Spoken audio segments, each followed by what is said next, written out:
2024 was a tumultuous year for Starbucks. The global coffee giant faced a confluence of challenges.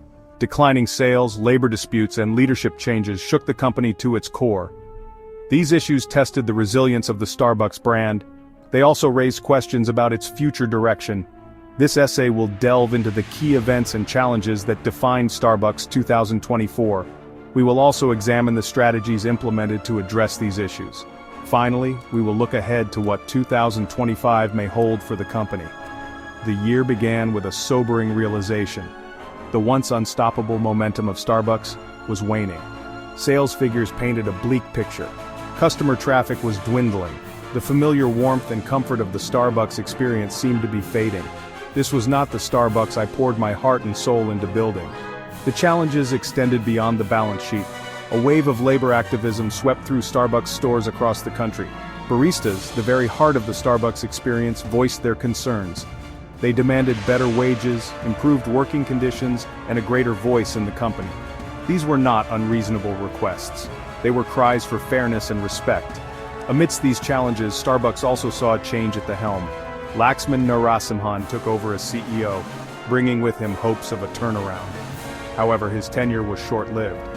By August, Brian Niccol, known for his successful turnaround of Chipotle, stepped into the role. Niccol's arrival signaled a potential shift in strategy. It also raised questions about the future direction of the company. The first cracks in Starbucks' armor appeared in late 2023. Sales, the lifeblood of any business, began to decline. This trend continued into 2024, causing alarm bells to ring throughout the company. Several factors contributed to this decline. One key factor was a shift in consumer spending habits. The economy had taken a downturn. People were more cautious with their money. They were less willing to spend on discretionary items like premium coffee. Starbucks, with its premium pricing, felt the pinch.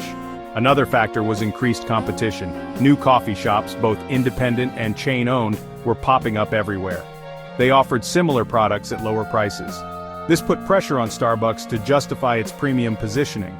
The decline in sales was mirrored by a drop in customer traffic. Fewer people were walking through the doors of Starbucks stores. This was a worrying sign. It indicated that the brand was losing its appeal. The reasons for this decline in traffic were multifaceted. The economic downturn played a role, but there were also other factors at play.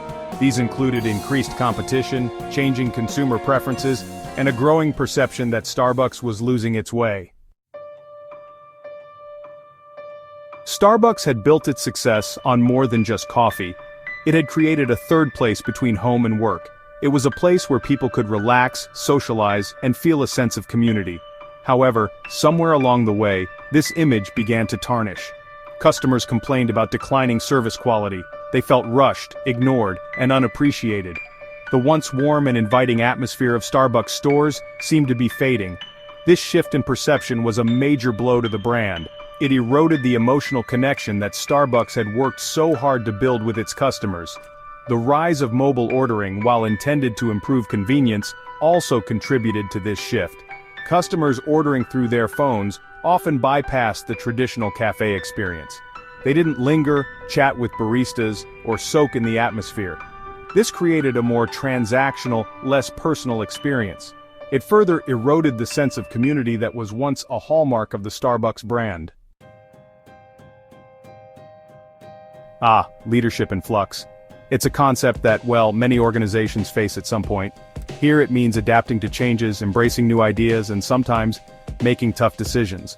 Leaders come and go, but the vision and mission of the restaurant remain steadfast. It's about finding the right balance between innovation and tradition. And, that's not always easy, but it's essential for growth and sustainability. So let's dive into how this restaurant navigates these changes and continues to thrive. As the years went by, small cracks began to appear in the once impeccable reputation of the restaurant. What was once a symbol of excellence started to face criticism. The challenges were not just from outside but also internal, with staff morale dipping and management struggling to keep up with the evolving demands of the industry. The green apron, once a badge of honor, now seemed to weigh heavier on the shoulders of those who wore it. Recognizing the need for change, the leadership team embarked on a mission to revive the restaurant's glory. They introduced new training programs, revamped the menu, and even sought feedback from loyal customers. The aim was to reconnect with the core values that had made the restaurant a beloved institution. It was a time of reflection and action, as every team member played a part in the revival strategy. The year 2025 brought its own set of challenges. With the rise of new dining trends and increased competition, staying relevant required innovation and adaptability. The restaurant had to navigate through supply chain issues, changing customer preferences, and the ever-present pressure of maintaining high standards.